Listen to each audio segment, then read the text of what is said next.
श्री सीताराम, श्री राधे श्याम। आप सभी को मेरा दंडवत प्रणाम। कल की सत्संग में हमने सुना था कि भक्ति के साधक को पहले श्रद्धा करनी चाहिए। यानी जो भक्ति का साधक है वो सिंपल सी बात ये है कि तर्क वितर्क को छोड़ दे कि ये हो सकता है, कि होगा, कि नहीं होगा, ऐसे कैसे हो गया, ये कैसे हो जाता है, इन सब बातों से वो दूर रहे। उसके बाद वो सत्संग में आए और ये भी समझाया गया कि सत्संग भी भक्तों का करे, वेदांतियों का नहीं। अगर वो भगवत प्रेम चाहता है तो, अन्यथा फिर वेदांतियों का संग करने से उसकी भक्ति का पतन हो जाएगा। और आगे हमने ये भी सुना कि जो वेदांती है वो भक्ति कर सकता है, लेकिन जो भक्त है अगर वो वेदांती बन गया, उसके विचार वेदांतियों वाले हो गए, तो फिर उसका पतन होना दूर की बात नहीं है, बहुत जल्दी पतन हो जाएगा। यानी वो भक्ति से दूर हो जाएगा। भक्त का तो केवल एक काम होना चाहिए, भगवान का गुणानुवाद ही सुनना चाहिए और उन्हीं की भक्ति करना चाहिए। ऐसा हमने कल के सत्संग में और भी बातें सुनी और ये बातें सुनी। कल हमने यहाँ पर छोड़ा था कि भक्ति की वैधि गौड़ी, अनुरागात्मिका और प्रेम लक्षणा, ये चार भेद होते हैं। माने जो भक्ति है उसकी चार भेद होते हैं, जैसे वैधि भक्ति, गौड़ी भक्ति, अनुरागात्मिका भक्ति, प्रेम लक्षणा भक्ति। ये हमें सुनना था। हम इसको सुने उसके पूर्व जैसा हम प्रभु कृपा से नित्य प्रति भगवान का स्मरण और फिर उनके नाम कीर्तन के साथ सत्संग में प्रवेश करने का प्रयास करेंगे। गुरुर्ब्रह्मा गुरुर्विष्णु गुरुर्देवो महेश्वरः, गुरुर्साक्षात् परब्रह्म तस्मै श्री गुरुवे नमः। मूकं करोति वाचालं पङ्गुं लङ्घयति गिरिं, यत्कृपातमहं वन्दे परमानन्दमाधवम्। सच्चिदानन्दरूपाय विश्वोत्पत्त्यादिहेतवे तापत्रयविनाशाय श्रीकृष्णाय वयं नमः। वंशी विभूषितकरात् नवनीरदाभात् पीताम्बरादरुणबिम्ब फलाधरोष्टात् पूरणेन्दुसुन्दरमुखात् अरविन्दनेत्रात् कृष्णात् परम् किमपि तत्त्वमहं न जाने। श्री सीताराम, श्री राधे श्याम। अब हम 2 मिनट भगवान का नाम संकीर्तन करते हुए आगे बढ़ेंगे। विनायक भैया, मेरी आवाज आ रही है? श्री सीताराम, श्री राधे श्याम। अब हम सत्संग में प्रवेश करें, उसके पूर्व आप लोग अपने गुरुदेव भगवान, अपने इष्ट भगवान और समस्त संत हरि भक्तजन की भावमयी सन्निधि को प्राप्त करने का प्रयास करें और उन्हीं की भावमयी उपस्थिति में सत्संग को श्रवण करने का पूरा प्रयास करें और उनसे प्रार्थना करें कि आप लोगों की कृपा से हमें अपने प्रभु के चरणों में प्रेम हो और गुरुदेव भगवान की सिद्धांतों पर चलने का पूरा बल मिले, जिससे हम भगवत प्राप्ति की तरफ सहज में ही आगे बढ़ सके। अब हम आगे चलते हैं। हमने यहाँ तक सुना कि भक्ति के 4 भेद हैं। पहला वैधी भक्ति, दूसरा गौड़ी भक्ति, तीसरा अनुरागात्मिका भक्ति और चौथा प्रेम लक्षणा भक्ति। ये 4 प्रकार की भक्ति है। अब हम इनका विस्तार सुनेंगे। पहला वैधी भक्ति। मनुष्य जन्म का कर्तव्य समझकर अपने पूर्वजों की देखा देखी शास्त्रोक्त विधि के अनुसार जो भक्ति की जाती है उसे वैधी भक्ति कहते हैं। यानी जो मनुष्य जन्म प्राप्त हुआ है उसका जो कर्तव्य हम समझ करके अपने पूर्वजों की निमित्त जो भी शास्त्रोक्त यानी शास्त्र के अनुसार जो विधि बताई गई है उसके अनुसार जो भी हम देखा देखी भक्ति करते हैं। आप लोगों ने गांव में देखा होगा कि जो पीछे की परंपराएं हैं उसके अनुसार मनुष्य पैदा होता रहता है और उन्हीं के अनुसार भक्ति को करता रहता है। इसे हम वैधी भक्ति कहते हैं। अब दूसरी भक्ति में आते हैं गौड़ी भक्ति। गौड़ी भक्ति क्या है? भगवान के गुण श्रवण करके मीराबाई, नरसिंह मेहता आदि की तरह जो भक्ति की जाती है उसे गौड़ी भक्ति कहते हैं। तो ये आपको तो आराम से समझ में आ गया होगा कि भगवान की गुण श्रवण करके यानी हम जो अभी कर रहे हैं मीराबाई जी, नरसिंह मेहता जी, कबीरदास जी, तमाम जो हमारे संत जन हुए उनकी तरह जैसे हम भक्ति करना शुरू करते हैं तो इसे हम गौड़ी भक्ति कहते हैं। तीसरा है अनुरागात्मिका भक्ति। अनुरागात्मिका भक्ति में गुण अवगुण का विचार न करके भगवान के साथ जो स्वाभाविक प्रेम होता है यानी सोचना विचारना नहीं पड़ता कि ये अच्छा है, ये गुण है या इनमें अवगुण है। वो एक स्वाभाविक प्रेम होता है कि मेरे अपने प्रभु है, मेरे प्रभु है। यहाँ पर ज्यादा विचार करने की जरूरत नहीं होती। तो इसको कहते हैं अनुरागात्मिका भक्ति। यानी ये अनुरागात्मिका भक्ति है। सीधी सी बात, जहाँ ज्यादा सोच विचार कर भगवान के साथ नहीं प्रेम किया जाता वही हमारी अनुरागात्मिका भक्ति है। यानी आप ज्यादा सोच विचार नहीं कर रहे, भगवान से आपका स्वाभाविक प्रेम है, आपको भगवान से जरा सा भी डर नहीं है, गुण का अवगुण का किसी भी चीज का, बस प्रेम है उनसे। अब चौथी भक्ति है इन तीनों के पश्चात जिसका ही भगवान के साथ प्रगाढ़ प्रेम हो जाता है उसे प्रेम लक्षणा भक्ति कहते हैं। उसका यथार्थ वर्णन हो ही नहीं सकता। यानी ये तीनों भक्ति के पश्चात जो एक भक्ति उत्पन्न होती है हमारे अंदर जिसमें प्रगाढ़ प्रेम हो जाता है भगवान से, यानी वहां पर संसार दिखता ही नहीं। जैसा कबीरदास जी ने कहा कि प्रेम गली अति साकेरी तामे दूर समाए। बस वो भक्ति जब आ जाती है तो कोई दूसरा दिखता ही नहीं, कुछ और समझ में आता ही नहीं। उसका तो बाबा ने कहा कि यथार्थ वर्णन हो ही नहीं सकता। अब एक पॉइंट की बात हम लोग समझे कि इसमें से 90% लोग ऐसे होंगे जो एक सीरियल वाइज आना शुरू हुए होंगे।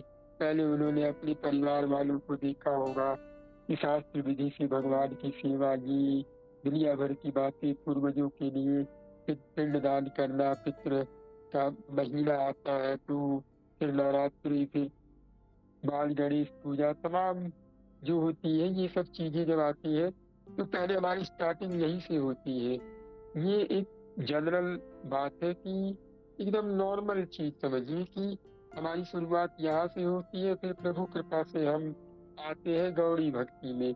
ये एक अपने जो संतों से मैंने सुना है वो अपने हिसाब से बताने का प्रयास कर रहा हूँ। बाबा ने तो 4 भेद बताए, पर हम लोग एक सीरियल वाइज समझे कि हमारी चढ़ाई कैसी है। पहले हम नॉर्मल चीजों को समझे कि ये नहीं, ऐसा नहीं, भगवान ये है, भगवान ऐसे, भगवान वैसे। तो फिर हम यहाँ पे ये चीज जाने। फिर उसके बाद भगवान का हमने गुण समझा। गुण ऐसा कि भगवान दयामय है, करुणामय है, प्रेममय है, आनंद स्वरूप है, भगवान सब कुछ है।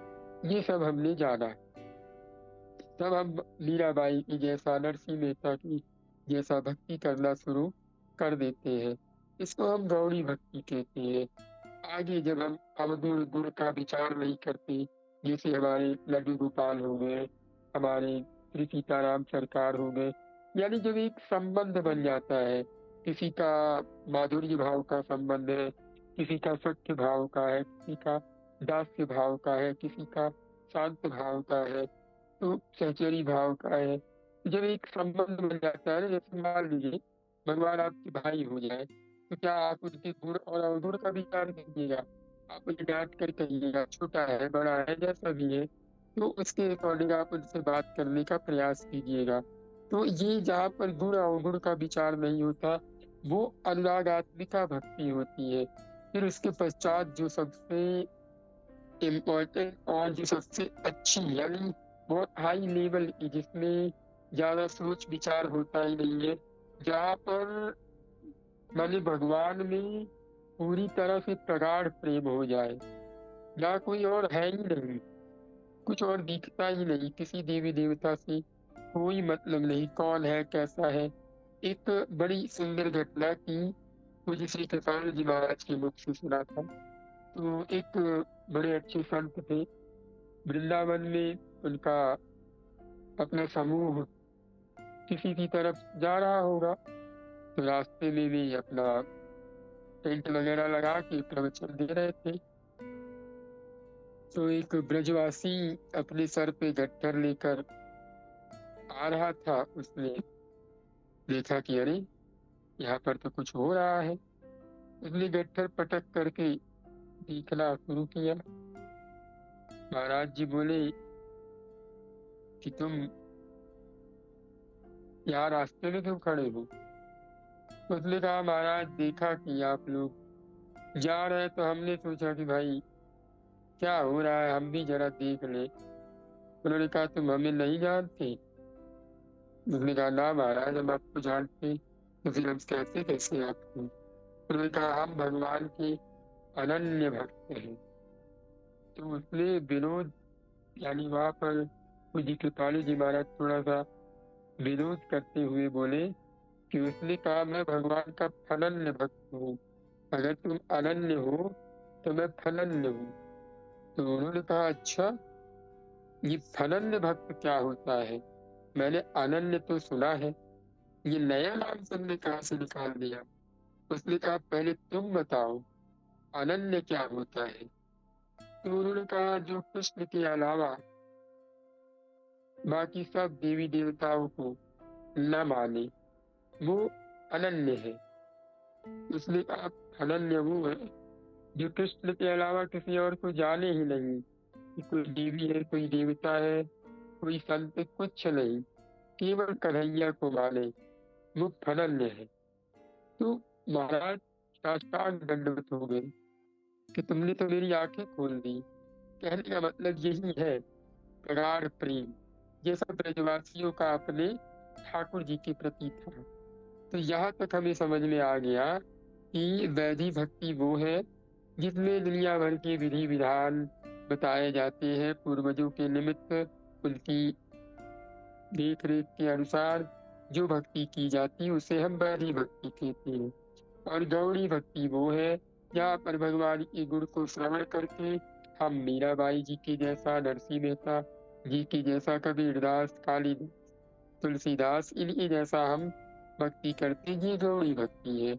और भगवान के गुण अवगुण का जहाँ पर विचार न करके भगवान से स्वाभाविक प्रेम किया जाता है, उसे हम अनुरागात्मिका भक्ति कहते हैं।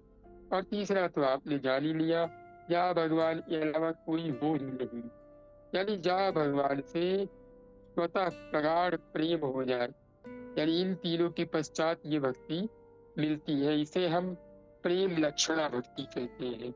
तो ये हमने समझ लिया। अब बाबा 19वें पॉइंट में कहते हैं कि मुझे गीता का ये श्लोक बहुत प्रिय है। यानी बाबा कह रहे हैं कि जो ये गीता का श्लोक है बाबा को बहुत प्रिय है। तो इस पर हम लोग विचार करें, आगे आते हैं। उन्होंने कहा कि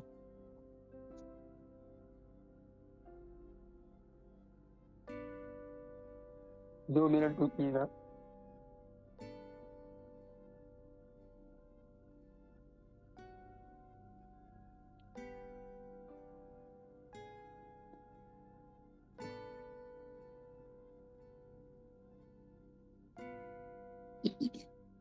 जी, मेरी आवाज आ रही है? राधे श्याम। राधे श्याम जी भैया।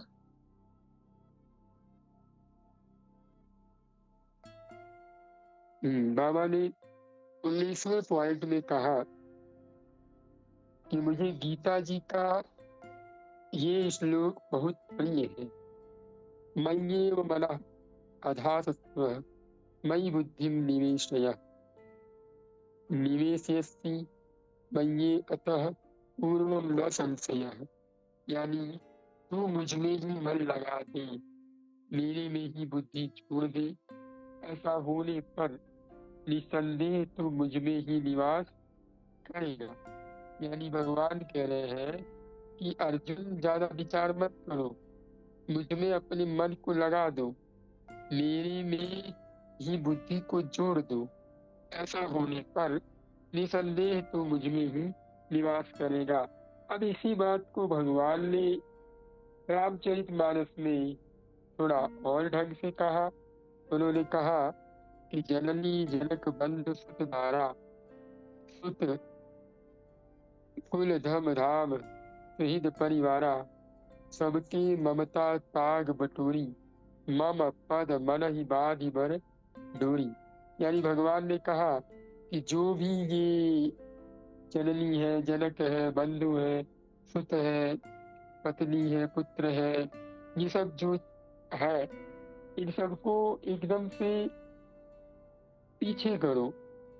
जो जो याद आ रहे हैं सबको इस प्रकार से मुझे ही मानते जाओ। हमने पीछे भी बात किया था कि जब कोई प्रत्यक्ष में हमसे बात करे तो वो वास्तव में तो है भगवान ही, लेकिन ठीक है मान लेते हैं हम लोग कि वो भगवान नहीं है, कोई दूसरा व्यक्ति है, मान लिए हम कि तुम्हें भगवान के अलावा कोई है नहीं। लेकिन अपने मन को समझाने के लिए कि मान लिया कि भगवान है, तो जब तक वो व्यक्ति बात करे हमने दूसरा व्यक्ति मान लिया। लेकिन जब वो फोन रख दिया या हमारे पास से दूर हो गया या हमारे पास नहीं है, तो अब जो विचारों में आ रहा है वो हमारे प्रभु के अलावा कोई और नहीं है। ये बात आप लोगों को बहुत अच्छे से ध्यान देना पड़ेगा। तो उसी बात को भगवान कह रहे हैं कि मम पद मन ही बाधि बर डोरी। जब तुम्हारे विचार में कोई आने लगे, किसी की चिंता होने लगे कि मेरे पुत्र का क्या होगा, तो वो जो पुत्र है विचार में जो आ रहा है वो भगवान है। तो आप विचार करो कि जब भगवान ही सब कुछ है तो हमें इतना चिंता क्यों करना। हमें तो चिंता उसकी करनी है जिसका चिंतन करने से समस्त चिंतनों का सर्वनाश हो जाता है। आप कभी अवसर प्राप्त हो, खैर आप चाहे तो आज ही मिल सकता है, जब चाहे तब मिल सकता है, बैठ करके एकांत में अपने मन की पूरी चंचलता को देखते हुए फिर उसको थोड़ा सा साइड कीजिए और अब विचार कीजिए कि सर्वत्र प्रभु है। सर्वत्र प्रभु है तो फिर मैं कहाँ भटक रहा हूँ। यानी आपका मन जहाँ जाए वहाँ दंडवत करना सीखिए, तुरंत प्रणाम कीजिए, ये भी तो मेरे प्रभु है, ये भी तो मेरे प्रभु है। फिर आप एकदम ऐसा पाएंगे कि आपकी राधा माधव, आपके सीताराम, आपके लक्ष्मी नारायण, आपकी गौरी शंकर, बस। और एक गुरुदेव भगवान। इन तीन के अलावा एक आप, एक गुरुदेव भगवान, एक ये आपके इष्ट देव। इनके अलावा आपको कुछ दिखाई ही नहीं देगा। आप बैठ कर कभी खूब गहराई से अपने मन को दबाते हुए दबाते हुए दबाते हुए एकदम ठहर जाइएगा। जिस धरातल पर आप ठहरेंगे, फिर आप देखिएगा इन तीनों के अलावा आपको कोई दिखाई ही नहीं देगा। कोई और सत्ता होगी ही नहीं। माँ बाप तो भी राधे श्याम। कोई अच्छा सिखा गया गुरुदेव भगवान। सिर को किसी में ममता है तो वो कौन है? राधा माँ। कोई हमें अच्छी बात बता रहा है तो कौन है? गुरुदेव भगवान। यानी किसी और की सत्ता रह ही नहीं जाएगी, चाहे वो अवतारी पुरुष ही क्यों ना आ जाए, चाहे वो बहुत बड़ा भक्त ही क्यों ना आ जाए। इन दो के अलावा जिस दिन आपके जीवन में कोई और बचेगा ही नहीं, तब आप देखिएगा वो एक अलग आनंद होगा। वही भगवान कह रहे हैं, मय्येव मन अधातस्व, यानी मेरे में ही मन लगा दे, यानी मुझ में ही मन को जोड़ दो। मन एव मनुष्याणाम कारणम बंध मोक्षयो, मन ही मनुष्यों के बंधन और मोक्ष का कारण है। और वो बंधन अगर भगवान में हो गया तो निश्चित भगवान यहाँ पर कह रहे हैं कि तू निस्संदेह मुझ में ही निवास करेगा। इसीलिए आप लोग प्रयत्न कीजिए, आप लोग प्रयास कीजिए कि हम ज्यादा से ज्यादा भगवान के लिए सोचें। जब आप खूब कार्य कीजिए, संसार का जो भी हो जैसा भी हो, खूब कार्य कीजिए। जब आप एकांत में जाए, आपकी एकांत बताती है कि आपके विचार कैसे हैं। आपका जब आप लोगों के बीच में उपस्थित होते हैं तो वो आपकी लोगों के बीच की हरकतें नहीं होती, वो आपकी एकांत की हरकत होती है। आप एकांत में जैसा उल्टा सीधा सोचते हैं, जैसा उल्टा सीधा कहते हैं, बोलते हैं, वही आपके पब्लिक में भी शो होना शुरू हो जाता है। वही पब्लिकली आप रिएक्ट करना शुरू कर देते हैं। तो एकांत को बहुत अच्छा बनाइए। पब्लिक में चाहे जैसे रहिए, कोई दिक्कत नहीं है। जब आप एकांत में आइए, बस आपने इष्ट देव अपने गुरुदेव भगवान और खुद, तीन के अलावा किसी और को कतई मत देखिए। कोई भी आ जाए, कहीं भी आ जाए, किसी भी टाइप का आ जाए, मत देखिए, कुछ मत देखिए। बस उस दिन आपको टेंशन नहीं होगी, डिप्रेशन नहीं होगा, मानसिक तनाव, मानसिक परेशानी बिल्कुल नहीं होगी। मान लो आप मानसिक टेंशन में हो और आपकी मृत्यु हो जाए तो फिर आप कहाँ जाइएगा? इतने ज्यादा अगर आपको दिखावा करना है, एक्टिंग करनी है, तो संसार में कीजिए। क्योंकि संसार आपके शब्दों को ग्रहण करता है, आपके भाव को कभी ग्रहण नहीं करेगा। वो आपके शब्दों को सुनेगा कि आपने कितने मीठे तरीके से बोला, कितने अच्छे तरीके से बोला। अब आप लोगों के मन में ये प्रश्न आ सकता है कि तब तो हम कहीं ना कहीं उसके साथ धोखा कर रहे हैं, कहीं ना कहीं उसे अपने में फंसा रहे हैं, उसके साथ एक छल हो रहा है। नहीं, कभी नहीं हो रहा। क्योंकि वास्तव में एक आपको बात बताए, जो भक्त होगा आपकी चिकनी चुपड़ी बातों से, वो भी सुन करके बस मुस्कुरा करके आपका सहयोग देगा। और जो वास्तव में भक्त नहीं है, वो तो मूर्ख है ही, उसके साथ क्यों ही ऐसा व्यवहार करना। पहली बात तो ये समझिए आप लोग एक बात बहुत अच्छे से, अगर किसी को अपनी बात मनवानी है, आप अगर भक्ति मार्ग में है, ये मैं अपना गुरुदेव भगवान से जो पर्सनल एक्सपीरियंस है वो शेयर कर रहा हूँ, कि अगर आप ये चाहते हो कि सामने वाला भी भक्ति करने लग जाए, तो अगर आप सीधे सीधे जा करके उसको लेक्चर देना शुरू करेंगे, तो वो 2 दिन, 4 दिन, 5 दिन इरिटेट होगा और आपको कहेगा कि आ गया, बिना मतलब दिमाग खाना शुरू करेगा। आप उसकी तरह होना सीखिए। क्योंकि देखिए, आपको उतरना पड़ेगा उसके करीब जाने के लिए। दूर है ठीक है, गुरुदेव भगवान का स्मरण करते हुए, प्रभु का स्मरण करते हुए पहले उसके जैसा होना सीखिए। क्योंकि आपने तो कुछ होने वाला है नहीं। जो रहीम का करि सकत कुसंग, चंदन बिस व्यापत नहीं, देखते रहत भुजंग। यानी जो उत्तम प्रकृति का है, जो वास्तव में भगवान का भक्त है, इसीलिए कहा जाता है आपके अंदर कैपेसिटी हो तो लोगों को सुधारना शुरू कीजिए।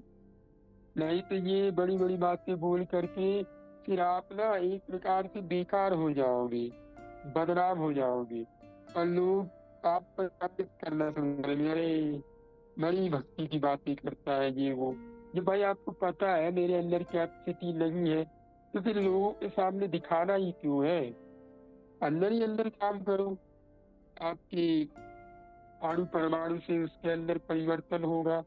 हाँ, आप प्रयास करो कि ज्यादा अश्लील बातें, ज्यादा बेकार बातें न करें। तो हम यहाँ पर थे कि उसके जैसा होना सीखिए।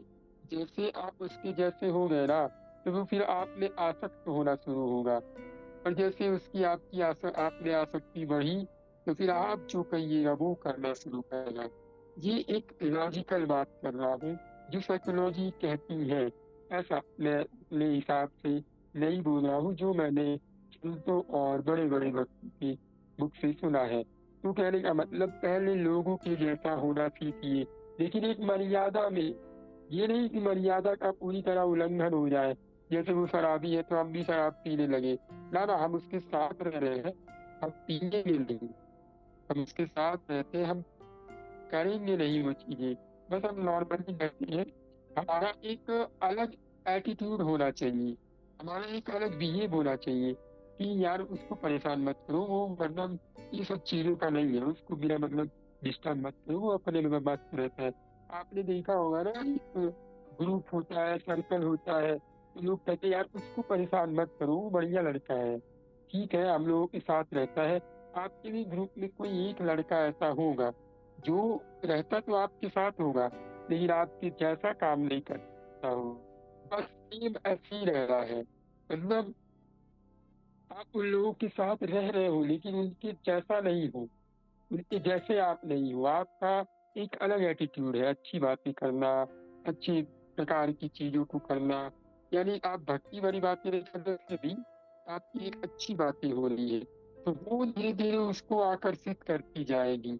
और जब वो धीरे धीरे आप में आसक्त होगा, आपकी बातें समझेगा, आपकी बातें मानेगा, फिर आप देखिएगा जब आपने जितना टाइम दिया उसको बहुत धैर्य पूर्वक, फिर वो आपकी तरफ धीरे धीरे परिवर्तित होना शुरू हो जाएगा, और वो भी आपकी जैसा भगवान का नाम लेना शुरू करेगा, क्योंकि लोग आपकी तारीफ करना शुरू करेंगे। सीधी सी बात है, आज के टाइम पे शांत रहना, कम बोलना, ज्यादा ना कहना, ज्यादा ना सुनना लोगों को बड़ा अच्छा लगता है। तो ऐसे ही लोग आपकी तारीफ करना छोड़ेंगे, तो वो आपकी तरफ जुड़ेगा कि ये बड़ा अच्छा लड़का है, बड़ी अच्छी बातें करता है। तो वो पूछेगा धीरे धीरे आपको, भगवान का नाम लिया कर यार, थोड़ा बहुत अपना एक वो बना के रखिए कि राधे श्याम सीताराम, जो भी है ये बोलने में आपके आने चाहिए। ज्यादा भक्ति की बातें ना हो, नॉर्मली जब वो मिले तो कम से कम जय श्रीमन नारायण तो करे ही करे।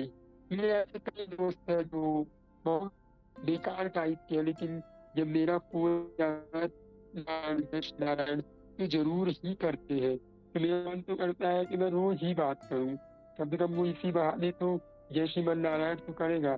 लेकिन मेरी मेरी बड़ी बेकार आदत है कि मैं उनको समझाने लगता हूँ, फिर उनकी बड़ी दिक्कतें हो जाती है। कहीं ना कहीं जो उनका बेसिक रूटीन चल रहा होता है वो भी थोड़ा सा डैमेज हो जाता है, तो वो बोलते भैया आप क्या करें। तो मैं थोड़ा सा कम बातें ही करता हूँ। तो ये चीजें है। बाकी हमने यहाँ तक समझा कि बाबा ने कहा, मुझे ये श्लोक बड़ा प्रिय लगता है कि भाई तू ज्यादा चिंता मत कर, तू मेरे में अपना मन लगा दे। यानी जो मन है ना, वो ज्यादा संसार की तरफ टेंशन लेना, परेशान होना, दिक्कतों में आना कि मेरा क्या हुआ, आगे मुझे कौन देखेगा, कौन संभालेगा, बिल्कुल नहीं। मुझ में लगा दो मन। मन लगाने का मतलब हर एक सेकंड में कि मेरे गुरुदेव भगवान मेरे पास में है, मेरे प्रभु, मेरे नाथ, कैसे होंगे। उन्हें आप प्यार से अपने हाथों से उनके गाल से गले लगाइए, पैर दबाइए, माला बनाइए। आप अच्छे से भाव में अच्छे अच्छे फूल चुन के लाइए, उनके लिए एक बढ़िया माला तैयार कीजिए, उसमें राधा नाम लिखा हो, कृष्ण नाम लिखा हो, मतलब तमाम प्रकार की चीजें हैं भगवान में मन लगाने की। और बुद्धि, अपनी बुद्धि को भी वहीं जोड़ दो। मन तो लगा ही है, आपकी बुद्धि भी वही जुड़ जाए। बुद्धि का जुड़ने का मतलब वो जहां भी देख रही है। बुद्धि का काम क्या है कि जैसे एक आपने देखा होगा कि जो पीछे हमने पूज्य श्री डोंगरी जी महाराज के सत्संग में सुना था कि जो एक कलाकार होता है ना, जैसे जो पत्थर से मूर्ति बनाता है, पत्थर में तरह तरह के चित्र देखता है, तो हम पत्थर को नॉर्मली पत्थर देखते हैं और वो खड़े खड़े डिजाइन बना देता है।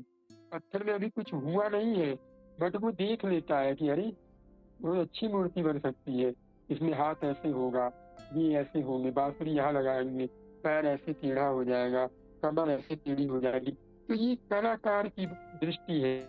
ऐसे ही जब आप भगवान में बुद्धि जोड़ दीजिएगा ना, तो आपको बैठे बैठे आपके स्वाभाविक मोबाइल में भी भगवान दिखने लग जाएंगे, आपकी कंबल में भगवान दिखने लग जाएंगे कि मेरे प्रभु ऐसे खड़े हैं, आपकी हर एक चीज में।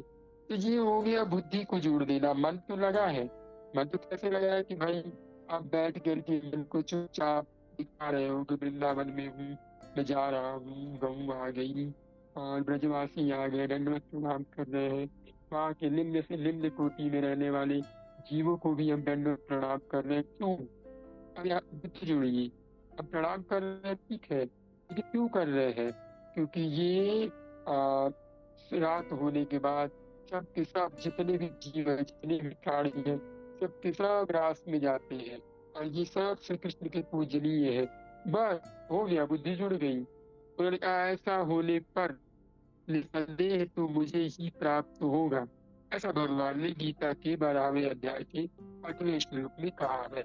तो यहाँ तक आप लोगों को क्लियर हो गया कि हमें अपने मन को कैसे लगाना है।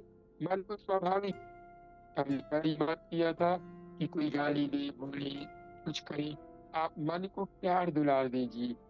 जैसे कोई आपका भाई हो, आपकी बहन हो, मैंने ये चर्चाएं काफी बार करी है कि आपकी कोई बहन हो, आपका कोई भाई हो और आप सत्संग सुनते हो, आप अच्छी बातें जानते हो, पर वो बेचारा थोड़ा सा चंचल टाइप का है, वो थोड़ा सा एक मॉडर्न तरीके का है। तो अगर आप उसके साथ हो और वो किसी लड़की पे कमेंट करे तो आप क्या कहोगे कि देखो यार ऐसा नहीं करते हैं, वो भी किसी की बहन होगी, किसी की बेटी होगी, तुम्हारी बहन की ऐसी वो भी है। तो वो कहेगा अबे छोड़, क्या होता है दुनिया भर की बातें, क्या बक रहे हो तुम, तो आप कहो नहीं तुम मेरे भाई हो, मैं तुमसे बड़ा हूँ कि छोटा हूँ, ऐसे यही तुम्हारी मैनर है। तो वो कहेगा ठीक है भैया मैं ऐसा नहीं करूँगा। तो ऐसे ही अपने मन के ऊपर चढ़ जाओ, मन आपको ज्यादा फंसाए कि भाई 2 मिनट देख ले, देखने में क्या रहता, आप उसके ऊपर पूरे हावी हो जाएंगे, क्या क्या बक रहा है, प्रणाम कर। तो वो प्रणाम करेगा। क्यों प्रणाम कर? भगवान है, उनके अंदर भगवान विराजमान है। कि भगवान की भक्ति तू एकांत में बैठ करके करता वही भगवान है, जिनको को देख करके उनकी भक्ति करता है। बस मन जोड़िए। मन क्यों जोड़िए? मन को लगा दीजिए, मन लग गए। सीधी सी बात है, हम बैठे और हम वृंदावन में पहुंच गए, हम अयोध्या में पहुंच गए, सरयू जी में गए, सरयू जी के घाट पे बैठ कर अपने पैरों को सरयू जी के जल में डाल करके बैठ करके बढ़िया देख रहे हैं, सीताराम गा रहे हैं। अब मन कहेगा क्यों कर रहे हो ऐसा? अरे प्रभु यहाँ विराजमान है, साक्षात सरयू जी उनकी अपनी है। बस हो गया काम आपका। उसके बाद आप ये समझ लो कि भगवान ने कहा कि निस्संदेह तो मुझ में ही निवास करेगा। तो आपको बस इतना करना है, इतना समझ में आ गया आप लोगों को कि मन को लगा देना है। मन को कैसे लगा देना है कि जो संकल्प विकल्प संसार का हो रहा है, उल्टे सीधे चिंतनों का हो रहा है, सबको एकदम से ब्रेक करो, एकदम से रोक दो। जैसे होता है ना कि बहुत तेज कोई धारा आ रही हो, आपने डैम तो देखा ही होगा कि जब बहुत बड़ी नदी एकदम पूरे तूफान के साथ आ रही हो तो उसके लिए लगता है डैम। डैम जब लग जाता है तो वो रुकता है 1 सेकंड के लिए। अब रुकने के बाद वो ज्यादा देर तक नहीं रुकेगा, ये भी आप जान लो कि उसके उसके पास इतनी पावर है कि वो ज्यादा देर तक नहीं रुकने वाला। अब करना क्या है, नॉर्मली उस डैम को चेंज कर देना है, जल की धारा को मोड़ देना है। जो गांव की तरफ आने वाली थी, पूरे गांव को तबाह करने वाली थी, उस जल की धारा को गांव की तरफ न करके धीरे से उसको डाइवर्ट कर दीजिए। यानी जो चिंतन, जो संकल्प विकल्प बहुत तेजी से आपके माइंड में आ रहे थे कि मेरा क्या होगा, मैं ऐसा, मैं वैसा, मैं पैसा नहीं कमाऊंगा तो मेरे जीवन में ये होगा, मेरे मम्मी, मेरे पापा, मेरे भाई, मेरी बहन, ये सब विचार आपके मन में एकदम से पूरे तूफान के साथ आ रहे हैं। और आपको करना क्या है? सीधे नाम रूपी, शांति रूपी एक डैम लगानी और उसको परिवर्तित कि मैं वृंदावन में हूँ। धीरे धीरे हवाएं चल रही हैं, मैं यमुना जी के किनारे की तरफ बढ़ता हुआ जा रहा हूँ। और मैंने यमुना जी के पास जा करके यमुना जी को दंडवत किया। क्यों किया? बुद्धि तुरंत लगाइए। मन कहेगा ना कि ये सब क्यों कर रहा है। ना ना, इससे तुम्हें सुख मिलेगा। तुम इससे साक्षात वृंदावन में रहने का, वृंदावन में जाने का पूरा पूरा फल पाओगे। ऐसा हमने पीछे पूज्य श्री डोंगरे जी महाराज के सत्संग में सुना था कि जो आप ध्यान में करते हो, यानी आपने बोल बोल के ही नॉर्मली उपांशु में आप बोल बोल के कर रहे हो कि मैं वृंदावन में हूँ, मैं धीरे धीरे जा रहा हूँ वृंदावन को। मैंने प्रणाम किया, वहां पे तमाम गौ माताएं आ गई, मैंने उनको दंडवत किया। वहां पे कुत्ते बिल्ली आ गए, उनको भी दंडवत किया। नाली के कीड़े दिखाई दिए, उनको भी दंडवत किया।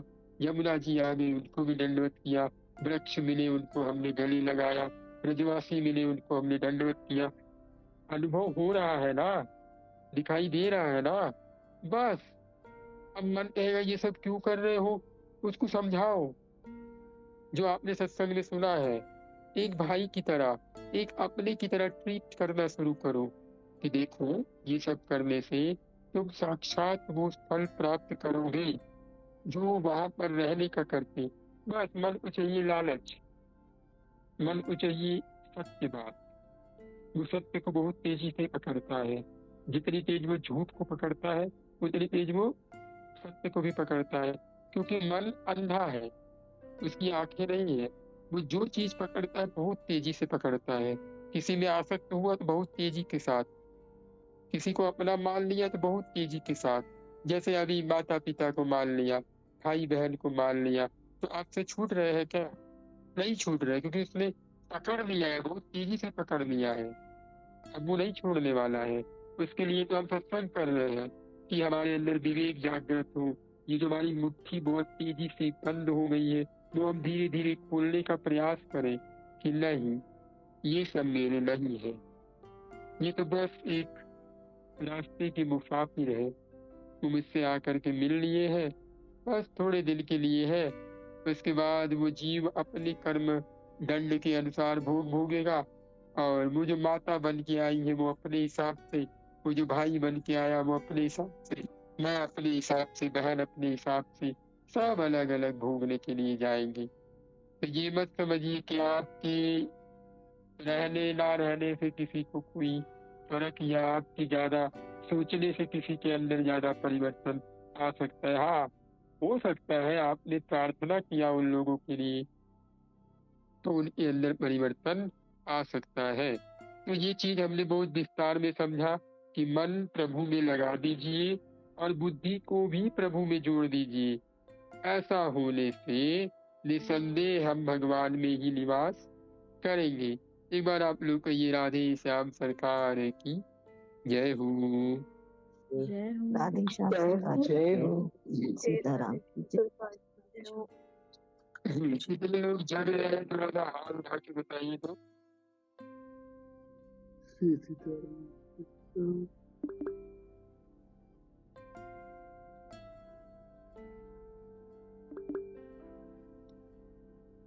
ठीक, बाकी यहाँ पे और जो लोग हैं वो सब सो रहे हैं, जैसे माई दीदी, अंश, अशोक, चंचल, विनायक, मौर्या मेडिकल, आप सब सो रहे हैं। आप सब हाथ नहीं उठा सकते जी, बहुत अच्छी बात।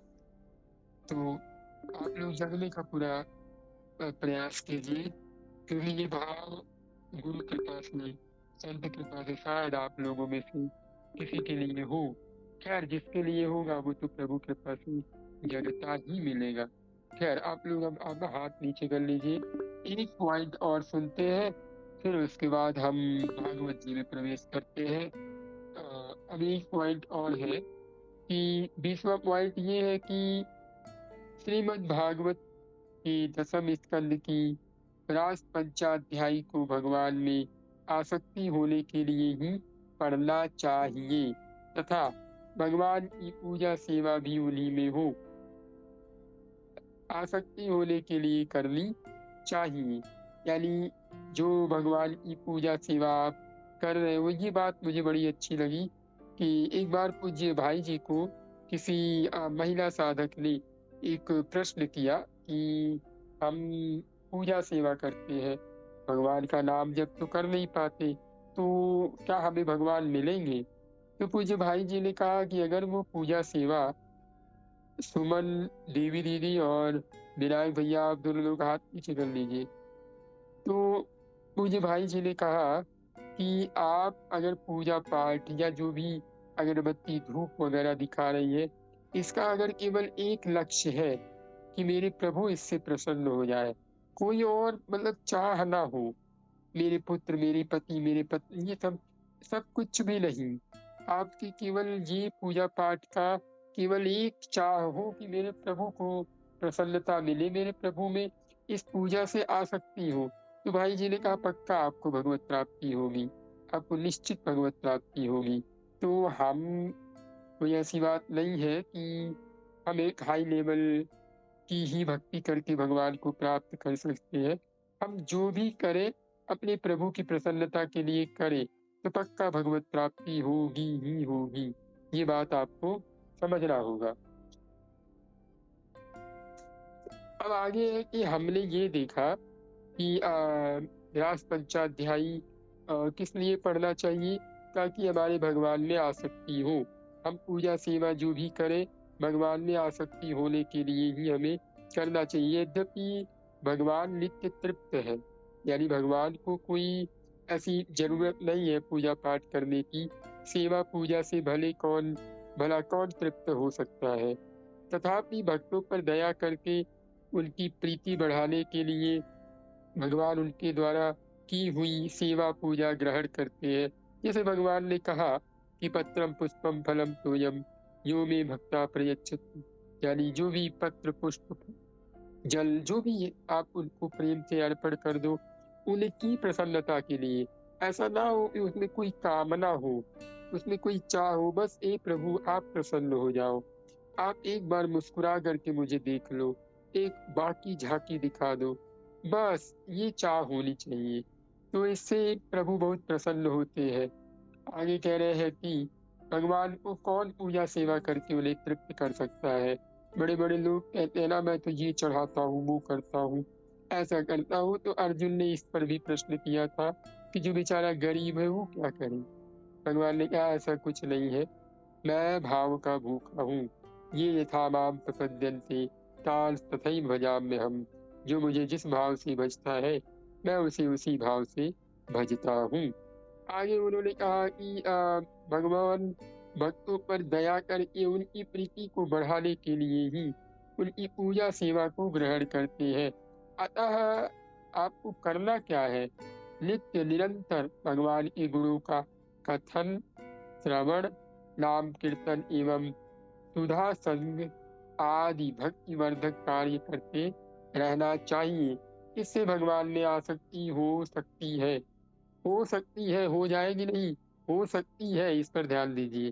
तो बाबा कह रहे हैं कि अतः आपको क्या करना है, पहले तो आप अच्छे सुनिए कि श्रीमद् भागवत के 10वें स्कंद की रास पंचाध्यायी को भगवान में आसक्ति होने के लिए पढ़ना चाहिए। हमने पीछे सुना पूज्य श्री डोंगरे जी महाराज में कि भगवान ठाकुर जी की हमारी जो लीलाएं हैं, उनकी लीलाएं अनुकरणीय नहीं है, चिंतनीय है। आप उनका चिंतन कीजिए। अब कोई कहे कि ठाकुर जी तो सबके घर में चोरी करते, हम भी चोरी करेंगे, ना, ठाकुर जी ने जो चोरी किया है ना, उस लीला को बैठ करके आराम से चिंतन कीजिए कि प्रभु जा रहे हैं, कोई गोपी ने भाव से माखन एकदम ऊपर रखा हुआ है, ठाकुर जी मन सुखा तन सुखा, तमाम बंदर गाय ये सब मिल करके उनके पीछे पीछे जा रही हैं। अब ठाकुर जी गए और मंत्री पर चढ़ गए। खैर ये सब चिंतन का विषय है, यहाँ पर मैं नहीं बता सकता। तो और भी बाकी सारी लीलाएं हैं कि प्रभु गए, गोपियों ने बुलाया, ये वो दुनिया भर का। तो ये चिंतन का विषय है, करने में ना आइए, ये बात आप ध्यान दीजिएगा। कभी भी प्रत्यक्ष करने का प्रयास न कीजिए। और हमारे जो राम जी है, जो हमारे ठाकुर जी ने रामावतार में लीलाएं करी, वो अनुकरणीय है। जैसे माता पिता के चरणों की तो पूजा सब करते हैं। वो भगवान कहते हैं ना, सुर जननी सुई सुत बड़ भागी, जे पितु मात बचन अनुरागी। यानी चरणों में तो सब अनुराग रखते हैं, लेकिन अपने माता पिता के वचनों में कौन कौन रखता है?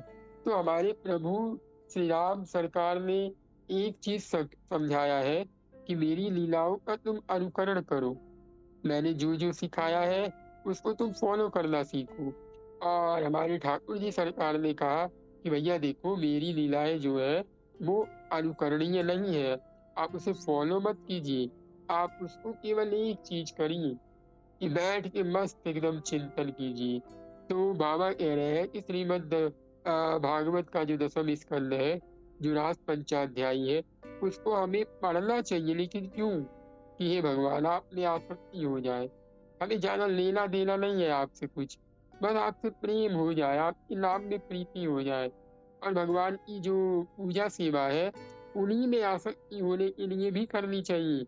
आप जो भगवान की पूजा सेवा कर रहे हो, तो ये दिखावा करने के लिए नहीं कि मेरे पास देखो इतना महंगे ठाकुर जी है, मैंने इतने बड़े लड्डू गोपाल रखे। क्या भैया, जिसके पास ठाकुर जी नहीं उसको ठाकुर जी प्रेम नहीं करते क्या? करते हैं, सबको करते हैं। कोई भाव में अपने ठाकुर जी को अपने हृदय में विराजमान करके रखता हो तो, आपसे बढ़िया बढ़िया उन्हें खिलाता हो तो कहने का मतलब ये है कि ज्यादा पैसे लगाकर खिला, अच्छी बात है, आपके पास भगवान ने पैसा दिया, खूब एकदम टॉप क्लास की उनकी सेवा कीजिए। उनका सबसे फर्स्ट नंबर होना चाहिए आपके परिवार में ठाकुर जी के लिए। तो माने जो भी हम कर रहे हैं, दिखावा न हो, अहंकार न हो कि मेरे ठाकुर जी इतने महंगे, इतने सुंदर, ये ठाकुर जी कहने भक्त तुम्हारे जैसे बहुत लोग मेरे हैं। राम ही केवल प्रेम प्यारा, जान ले जो जान निहारा। भगवान केवल प्रेम से प्रसन्न होते हैं। तो प्रभु की जो भी सेवा कीजिए, हे लाल जी, हे ठाकुर जी, बस मैं आपकी प्रसन्नता के लिए ये कर रहा हूँ। आप में मेरी प्रीति बढ़ती जाए नाथ, ऐसी कृपा करिए। ये चीज आप प्रभु से कहने का प्रयास कीजिए। तो ये दो चीजें हमें समझ में आई कि रास पंचाध्यायी का पाठ हमें क्यों करना चाहिए, और आसक्ति होने के लिए। भगवान की पूजा सेवा क्यों करनी चाहिए? आसक्ति होने के लिए। अब बाबा ने आगे कहा कि वैसे भगवान तो नित्य तृप्त है, भगवान को कोई ऐसे सेवा पूजा करके बहुत प्रसन्न नहीं कर पाएगा। आप ये कहो कि हमको भगवान की सेवा करके, पंखा डुलाते, ये करके, बढ़िया बढ़िया भोग सामग्री, तो ऐसे भगवान थोड़ी तृप्त होते हैं। लेकिन भगवान ने अपने भक्तों के ऊपर दया करके उनकी प्रीति को बढ़ाने के लिए भगवान ने कहा चलो भैया ठीक है, पूजा पाठ सेवा वगैरह करो, ये सब हम ग्रहण कर लेते हैं। और आगे अतः नित्य निरंतर हमेशा, नित्य और निरंतर, रोज और हमेशा भगवान के गुणों का कथन श्रवण, यानी जो हमें अभी भगवान की कृपा है कि आप लोग यहाँ पर सुन पा रहे हो, और मेरे ऊपर कृपा है कि हम भगवान के लिए कुछ कह पा रहे हैं। कल ही हमने सुना कि जो भगवान के लिए कार्य होता है, यानी जो अच्छे काम होते हैं वो भगवान करते हैं, यानी मैं नहीं करने वाला हूँ, मेरे प्रभु कर रहे हैं। और जो बुरा कार्य हो उसके जिम्मेदार खुद को ठहराना सीखिए। तो कह रहे हैं भगवान के गुणों का कथन और भगवान के श्रवण, जो भी गुणों का नाम कीर्तन एवं साधु संग, यानी जो साधु संत महात्मा है उनका संग करो। अब यहाँ पे एक क्वेश्चन आता है, जैसा मैं अपने भाव के अनुसार कहूँ कि भैया साधु का संग कैसे करें? हम तो बढ़िया बढ़िया कहीं पढ़ने वाले हैं, हम बहुत सारा काम करते हैं, हम तो हाउस वाइफ हैं, हम तो कंपनी में काम करते हैं, हम कैसे करें? हमारे पास समय ही नहीं है। ठीक है, आपने किसी संत महात्मा से ये सुना ना कि भाई तुम नाम जप करो, प्रभु की एकदम मस्ती में कीर्तन करो, जहां भी रहो, जैसे भी रहो, केवल भगवान को याद, बस हो गया। ये है संग करना। आप उनके साथ में रहो, पर्टिकुलर उनकी सेवा करो, ये संग थोड़ी है। ये तो फिर एक प्रकार का आपके अंदर अभिमान आ जाएगा, अरे मैं तो उनके साथ में रहता हूँ। आप भाव से उनके संग में रहिए कि ये महात्मा जी ने ये कहा था, बार बार उनका भाव आवे कि मैं तो इनके संग में हूँ, मैं तो इनके संग में हूँ। तो इससे क्या है कि भक्ति वर्धक आपके विचार होंगे और आपको प्रयास करना चाहिए कि भक्ति वर्धक कार्य करते रहना चाहिए। जैसे हम लोग विनय पत्रिका जी पढ़ते हैं, हम लोग गीता जी पढ़ते हैं, हम लोग ने नियम बना रखा है कि भाई इतना नाम करना है हमें, हम सुबह सत्संग में जुड़ जाते हैं। इससे क्या हो रहा है, हमारी भक्ति ही तो बढ़ रही है। हम यहाँ टाइम पास करने या अच्छा बनने या बहुत अच्छा बनने थोड़ी आ रहे हैं। तो इससे भगवान में आपकी आसक्ति होगी, यानी आप ये जो बातें हैं कहीं न कहीं आपको सँभालेंगी।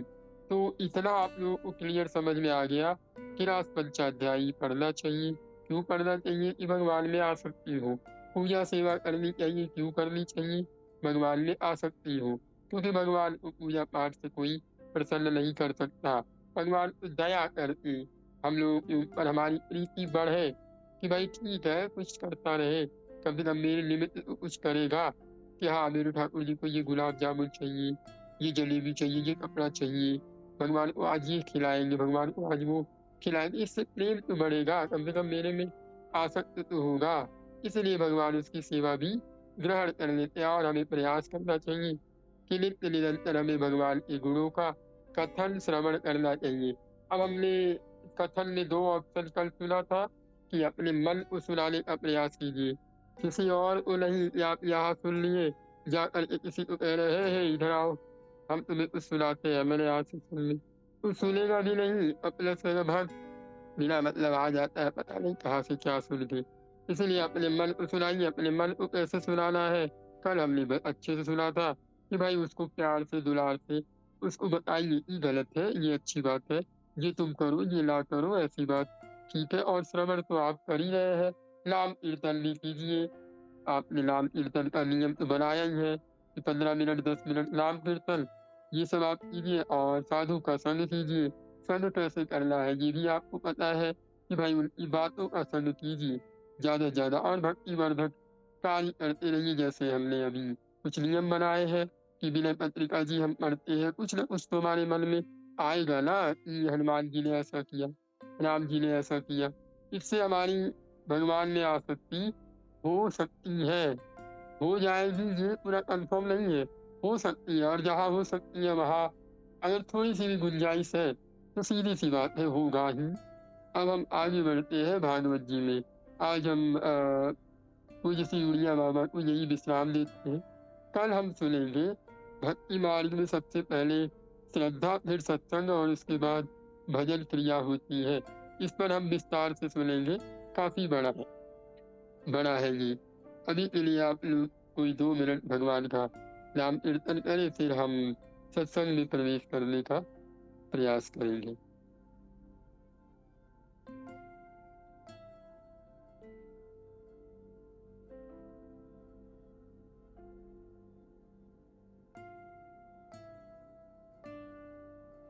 जय सीताराम, राधे श्याम।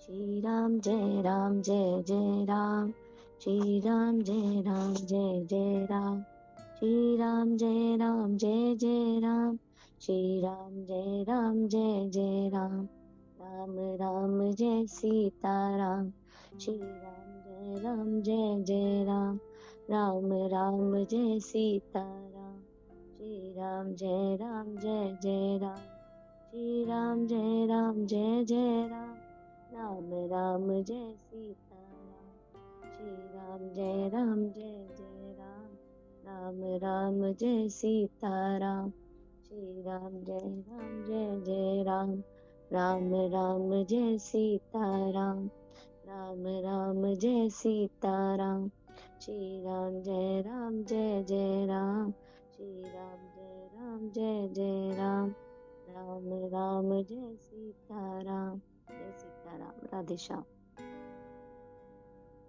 कि आप लोग भगवान का नाम कीर्तन करते रहा कीजिए। अब हम आगे बढ़ते हैं। भगवान ईसाई माया है कि हमारे पेशेंस को देखती है कि हम कितना देर उनके लिए रुके हैं, तो हम लोग चल देते हैं तुरंत।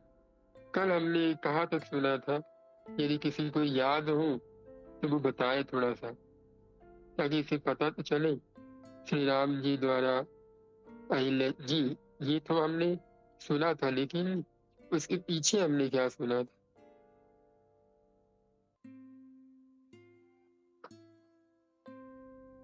कल हमने ये सुना था कि विश्वामित्र जी श्री राम लक्ष्मण जी को ले गए। श्री राम लक्ष्मण जी ने 6 दिन 6 रात्रि उनके यज्ञ की रक्षा की। और एक मेन पॉइंट हमने वहां पे सुना था कि भगवान की तरफ आंख रखते हुए ही किसी भी कार्य को करना चाहिए, जिसमें हमने ये समझा था कि जब कोई हम अच्छा कार्य करें, हमारे द्वारा कोई अच्छा कार्य हो जाए, तो हम ये समझे कि ये हमने नहीं किया, और बुरा कार्य हो जाए तो उसके लिए अपने आप को दोषी ठहराइए। क्यों? क्योंकि इससे मन आपका द्रवित होगा कि यार मैंने ऐसी गलती क्यों कर दी।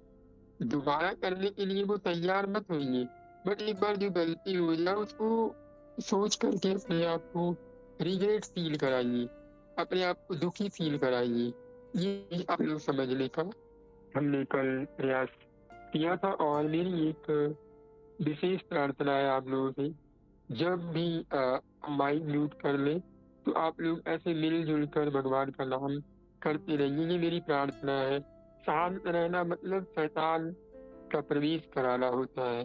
लोग नींद आ जाएगी, आप लोग ऐसा ना हो कि भाई भैया भी बोल देंगे, किसी की का नाम श्री राधे श्याम, हमारी इंसल्ट हो जाएगी, हम तो गा रहे थे बीच में उन्होंने बोल दिया। ऐसा ना सोचिए यार, अपने भगवान के लिए आपको गाने का अवसर प्राप्त हुआ, गाते रहिए, तब तक गाते रहिए जब तक कोई मना न करे, तब लगाते रहिए, मत काहे की चिंता। हम यहाँ किसी को दिखाने के लिए थोड़ी गा रहे हैं, अपने प्रभु के लिए गा रहे हैं। हमें किसी क्या लेना देना, कौन हमारा है यहाँ पे।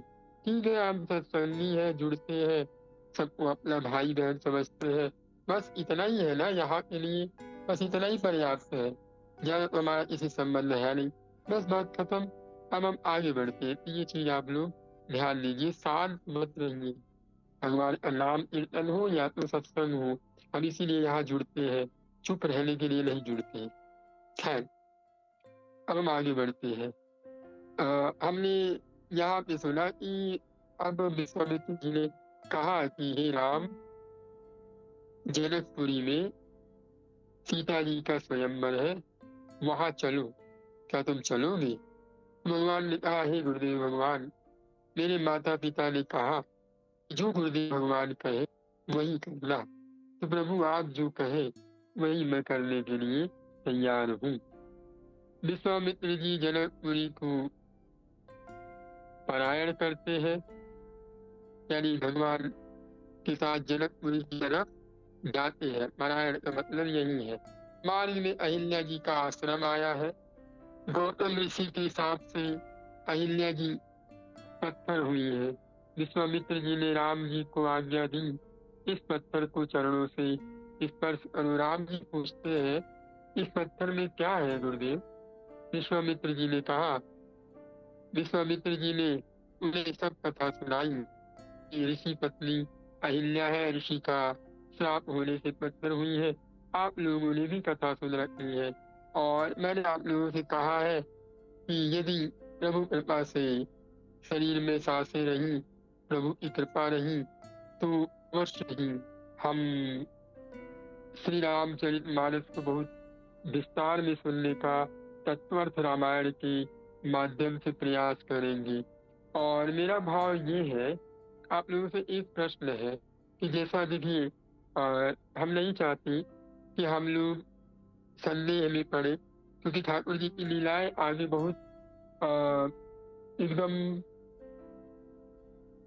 बहुत गहरी टाइप की आने वाली है, जिसको समझ पाना हमारी बुद्धि के परे है। तो यहाँ पर पूज्य महाराज श्री ने कहा कि पहले हमें राम जी का चरित्र सुनना चाहिए।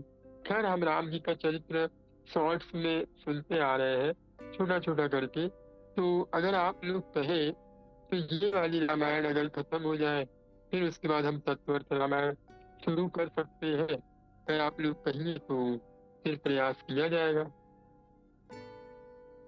कौन कौन चाहता है कि ये रामचरितमानस खत्म होने के बाद हम रामायण को यानी तत्वर्थ रामायण को, जिससे हमारे पूज्य श्री डोंगरे जी महाराज ने बहुत विस्तार में चर्चा करी है, जैसे हम भागवत जी को बड़े अच्छे से सुन पा रहे हैं ना, ऐसे तो अगर आप लोग कहें तो हम इसका समाप्ति होने के बाद, मैं अभी देखता हूँ, ये थोड़ा सा देख के आता हूँ कि कितना बचा हुआ है। ये नवम स्कंद है। हमने हमने तो ऐसा कोई वो तो किया नहीं है कि भाई हम अनुष्ठान किए हैं तो इतने दिन में तो पूरा हो ही जाना चाहिए। अब राजा जनक को राम लक्ष्मण के रूप में पर ब्रह्म का साक्षात्कार, मतलब ये थोड़ी सी कुछ दूर तक है। मतलब यहाँ तक है कि रामायण के विभिन्न कांडों का तात्पर्यार्थ और संक्षिप्त राम कथा, माने 1 2 3 4 5 6 7 8 9 10 11 12 13 अध्याय और है। ये 13 अध्याय प्रभु कृपा से अगर 13 दिन में हो गया तो हो गया, फिर उसके बाद अगर 14-15 हो गया तो उसको भी देखेंगे।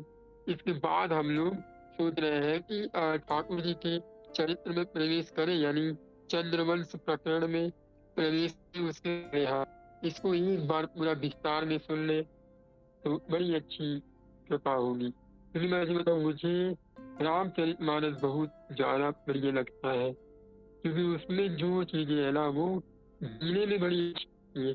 ठाकुर जी तो खैर प्रिय है, मुझे विरोध नहीं है, लेकिन उनका चिंतन करने में बड़ा अच्छा लगता है, जैसा महाराज श्री ने कहा था। तो हम लोग फाइनल कर ले कि ये 13 दिन बाद तत्वर्थ रामायण शुरू करते हैं, ठीक है? अभी के लिए आप लोग हाथ नीचे कर लीजिए। बाकी इतने सारे लोग नहीं चाहते कि ना हो। खैर चलिए, कोई बात नहीं। अब हम आगे बढ़ते हैं कि हमने ये सुना कि विश्वामित्र जी जनकपुरी को जाने के लिए तैयार होते हैं। बाद में उन्होंने अयोध्या जी का आश्रम देखा। जी जी, कोई बात नहीं। अब आप कमेंट करके बता सकते हैं, हम देख लेंगे। और शशांक भैया, आप चिंता ना कीजिए, आपका प्रश्न मुझे याद है, तो हम एट द एंड जब खत्म होगा तो उस पर चर्चा कर लेंगे। तो हमने ये सुना कि मार्ग में अहिल्या जी का आश्रम है। अब विचार कीजिए ना कि महाराज जी जब वो जो तत्वर्थ रामायण है उसके एकदम प्रवचन टाइप का दिए हैं, कि मतलब एक एक चौपाई पे बहुत लंबा लंबा प्रवचन। तो सोचो कितना मतलब सुंदर प्रसंग होगा। हमने इनका इतना अच्छा प्रवचन पीछे से ही अब सुनते आ रहे हैं, हम लोग को बहुत सारी चीजें समझ में आई जो पहले से जुड़े हुए हैं। मैं तो खुद अपना पर्सनल एक्सपीरियंस बताऊं, मुझे भी काफी सारी चीजें समझ में आई।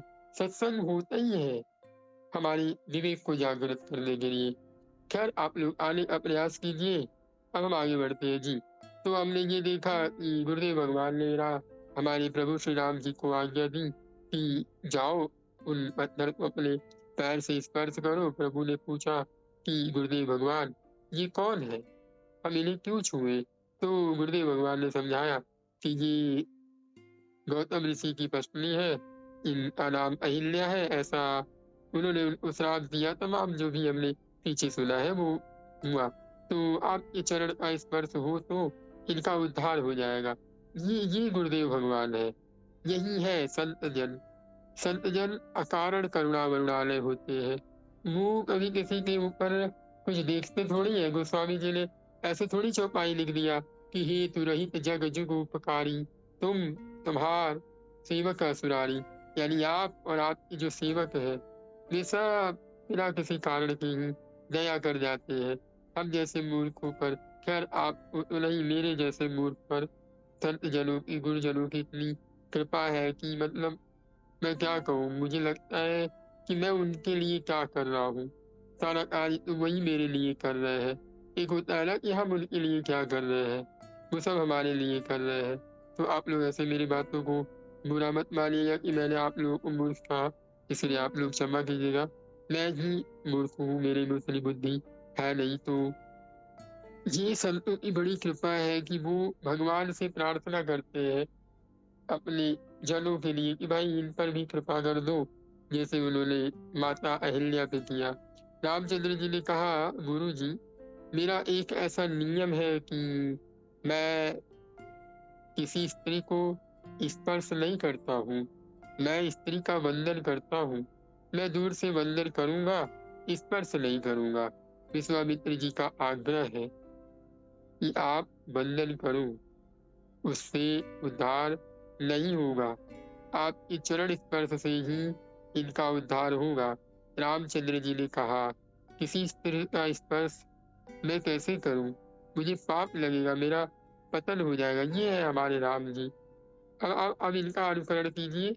अब ठाकुर जी का लोग कहते हैं कि हम तो ठाकुर जी के जैसे करेंगे, हम तो ठाकुर जी जैसे बनेंगे। भाई उनके जैसे तुम गिरिराज जी भी उठा लो, उनके जैसे तुम कालिया का भी मर्दन कर दो, ये तो नहीं हो पाएगा। अपने विषयों का सेवन करने के लिए, जैसे हमारे पूज्य भाई जी कहते हैं कि विषयों को सेवन करने के लिए भाई हम चोर है, ठाकुर जी की चोरी जैसी करते हैं। हम तो ये है, हम तो ठाकुर जी की जैसा करते। ये सब बेकार की बातें हैं। ये हमारे प्रभु है, ये हमारे ठाकुर जी है। आइए इस रूप में आइए हमारे ठाकुर जी का करिए तब जाने। तो वो कह रहे हैं कि भाई मैं, गुरुदेव भगवान, मैं ये नहीं करूंगा क्योंकि मुझे पाप लगेगा, मेरा पतन हो जाएगा। पुरुष किसी स्त्री का स्पर्श करे, स्त्री पर पुरुष का स्पर्श करे, यानी जो पुरुष है अगर वो किसी स्त्री का स्पर्श करे और कोई स्त्री पर पुरुष का स्पर्श करे तो बड़ा पाप होता है। ऐसा हमें नहीं करना चाहिए। कई सारी माताएं, कई सारी बहनें आजकल के मॉडर्न जमाने की क्या ही कहे। राधे श्याम प्रभु क्षमा कीजिएगा, यहाँ पर उन सब बातों का क्या ही वर्णन किया जाए। तो इससे बड़ा पाप लगता है। हमें ध्यान देना चाहिए कि खैर जो शहर वगैरह में है, अब कहेंगे कि भाई हम बस में चल रहे हैं, ट्रेन में जा रहे हैं, तो स्पर्श हो गया तो क्या हो गया, वो आपके भाव अपना कि भाई है, मेरे बंधु है। दूर रहने का जैसा वहाँ का माहौल है वैसी तरह से हमें वहाँ पे ट्रीट करना चाहिए। पर हाँ, अपने मन में उनके प्रति कोई भाव न लाया जाए तो बड़ी अच्छी बात है। मन में केवल प्रभु रहे। तो आगे कहते हैं कि बड़ा पाप लगता है। वाल्मीकि रामायण में सुंदर कांड में श्री सीता जी ने कहा, आज तक मैंने किसी भी पुरुष का स्पर्श नहीं किया है। श्री सीता माँ किसी पुरुष का स्पर्श नहीं करती, श्री राम किसी स्त्री का स्पर्श नहीं करते। ऐसा बनिए तब जाने। स्पर्श अनेक दोष उत्पन्न करते हैं। राम जी ने कहा, मैं स्त्री का स्पर्श करूं तो मुझे पाप लगेगा। गुरुदेव, श्री राम परमात्मा है, राम जी को पाप का कैसा भय, लेकिन वे दिखा रहे हैं कि मुझे भय लगता है। आजकल के लोगों को तो पाप का जरा भी भय नहीं लगता। किसी भी मानव का भय रखना नहीं, पाप का भय रखना नहीं। कोई मानव आपका बाल बांका नहीं कर सकता। जिसको पाप का भय लगता है वह निर्भय हो जाता है। जिसको पाप का भय लगता है वही निर्भय हो जाता है। यानी आजकल जो लोग डर रहे हैं, एकदम टेंशन में है, डिप्रेशन में है, क्यों? क्योंकि उन्होंने चोरी चोरी पाप कर रखा है और वो पाप कर रहे हैं, वो गुरुदेव भगवान को रखते ही नहीं। वो सोचते हैं अरे मैं तो अकेले अकेले ये सब कर रहा हूँ, किसी को कुछ भी बोल देना, किसी को कुछ भी। अरे तुम जो भी करो, जो भी करो, परम सद्देव स्वामी जी कहते हैं थूक रहे हो ना, वो भी भगवान को दिखा करके करो, वो भी भजन हो जाएगा। शौच क्रिया कर रहे हो वो भी भगवान को बता कर करो, वो भी भजन हो जाएगा। ऐसा परम श्रद्धेय स्वामी जी कहते हैं। एक पुस्तक है, वो आप लोग जाकर के पढ़ सकते हो, मेरे तो गिरधर गोपाल, परम श्रद्धेय स्वामी जी की है ये पुस्तक है, वो आप पढ़िएगा। तो कह रहे हैं कि जो भय में है, यानी पाप का भय, भाई किसी को तकलीफ ना हो जाए, ये सब चीजें, वही निर्भय एकदम मस्त रहेगा। भाई वो पाप करेगा नहीं, डर कहाँ से लगेगा? तो जानते हैं आपको डर क्यों लगता है? जो हमारे अंदर पाप होता है, और जब हम नाम जप करते हैं तो हमारे पाप का नाश हो जाता है, तब हम निर्भय होते हैं। अरे पूज्य राधा बाबा की भाषा में, जब भगवान ही जिसको बिगाड़ना चाहे तो दुनिया की पूरी शक्ति लगा के कोई उसको नहीं बचा सकता, और जिसको भगवान ही बचाना चाहे तो पूरी दुनिया एक तरफ हो जाए। बाबा कहते हैं आपका कुछ नहीं बिगड़ेगा, आप टेंशन मत लीजिए, बस मस्त भगवान का नाम जप करते जाइए, बुरे आचरण से बचिए, बुरे विचारों का सेवन न कीजिए। डर हमें तब लगता है जब हम झूठ बोलते हैं, दिखावा करते हैं, लोगों के सामने उनके सामने अपना इंप्रेशन बनाने लगते हैं। ये सब करने से क्या मिलेगा? आप किसी के सामने अच्छे हो जाइए, 10 दिन बाद वो आपको भूलेगा। ये मैं अपना पर्सनल एक्सपीरियंस बता रहा हूँ। आप किसी को इम्प्रेस कर लीजिए झूठ बोल के, 5 मिनट बाद भूल जाएगा, और आप एकदम कठोर बन के जैसे है वैसे बन के रहिए, वो अलग चीज है। वहाँ पे आपको डर नहीं है, वो भले आपको बुरा समझ ले लेकिन आपको डर नहीं है। भाई मैंने कुछ गलती किया ही नहीं, मैं जैसा हूँ वैसा दिख रहा हूँ। तो ये चीज है। तो जो पाप के भय में रहता है, जिसको पाप का भय लगता है, वही निर्भय हो जाता है। राम जी मर्यादा पुरुषोत्तम है। श्री रामचंद्र जी प्रत्येक लीला में मर्यादा रखते हैं, उनकी हर एक लीला में मर्यादा है। श्री कृष्ण जी सभी लीला में प्रेम रखते हैं, यानी हमारे जो ठाकुर जी की जो सभी लीलाएं हैं उसमें प्रेम भरा हुआ है। श्री रामचंद्र जी ने अहिल्या को, अभी हमारे ठाकुर जी को कहा होता कि अहिल्या जी को छूकर स्पर्श कर दो, ठाकुर जी कहते लो भैया तुरंत कर रहे हैं। ये हमारे मन मौजी एकदम ठाकुर जी, वो प्रेम बहुत प्यारे हमारे ठाकुर जी है। और वही हमारे ठाकुर जी जब राम जी के रूप में आए, ठाकुर जी सिखा रहे हैं कि देखो भैया मैं अगर प्रेम करना चाहता हूँ तो मेरे अंदर एक मर्यादा भी है, आप इस रूप में मुझे देखो, मैं तो भाई संभाल लूंगा, मैं बहुत एकदम मर्यादा में बात करता हूँ। तो ये हमारे जो रामचंद्र जी के रूप में ठाकुर जी है, उन्होंने कहा मैं अहिल्या जी को चरणों से स्पर्श नहीं कर सकता, मैं क्या करूं। राम वहां खड़े हैं और भगवान ने मर्यादा निभाया भी। वहां पे भगवान ने अपने चरणों की रज उनके ऊपर रखी है, अपने चरण नहीं रखे हैं। वो एक आती है ना चौपाई, परसत पद पावन, ये वाली, तो कभी उससे भी लंबी चौड़ी चर्चा हुई भी। मैंने आप लोगों से कहा मैं अगर उसमें जाऊंगा तो फिर बहुत दूर तक चला जाऊंगा, पता नहीं कितना समय निकल जाएगा। खैर राम जी ने वहां पर भी मर्यादा रखी, उनके ऊपर उन्होंने चरण नहीं रखा। ये हमारी राम जी है। तो राम जी वहां खड़े हैं, भगवान की इच्छा से पवन आया है, पवन जोर से आता है, तब राम चरण की रज उड़कर पत्थर के ऊपर पड़ती है। राम चरण का स्पर्श हुआ नहीं, राम चरण रज स्पर्श हुआ। प्रत्यक्ष प्रभु को चरण स्पर्श करने की क्या जरूरत है? राम चरण रज में शक्ति है।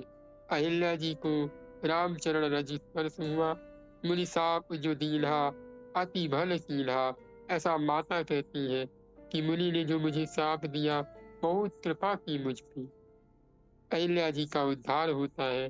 अहिल्या जी सुंदर स्तुति करती है, मुझे साप हुआ बड़ा अच्छा हुआ, आज मुझे राम जी के चरणों का स्पर्श हुआ है।